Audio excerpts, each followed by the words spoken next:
first personal computer. I'm talking about the watch.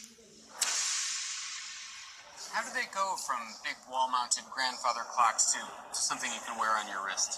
The miniaturization, more functions in a smaller space.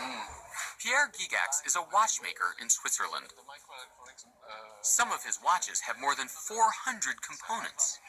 And how small are some of the parts? there are parts which are 0.006 millimeter. So that means half the thickness of a hair. Hundreds of precision metal pieces, all driven by a simple mechanism that all clocks have in one form or another. The oscillator, the beating heart of the machine. It's the piece that puts the tick and the tock in time. You know, the time is flowing, and it's always difficult to measure something flowing. So what we do is we cut the time in slices, and the oscillator is counting the slices. The original oscillator was the pendulum, slicing like a knife through time, with each swing counted by the movement of circular gears. But pendulum clocks work only if they're upright in a fixed position. So in the Middle Ages, clocks were confined to immovable structures like towers or furniture.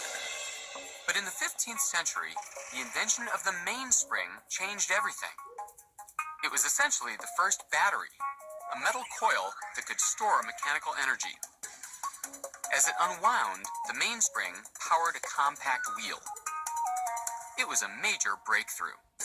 Suddenly, gravity and the pendulum were no longer necessary. The new spring-driven mechanism made it possible to shrink the clock to fit into a hand or a pocket, and the pocket watch was born. This watch is absolutely amazing. It shows the exact position of the sun and the moon all around the Earth from the top of the North Pole. Oh man, that's really cool. And how much does this watch go for? Between $80,000 and $90,000. But no need to spend 90 grand to find out what time it is. Nowadays, super accurate watches are disposable.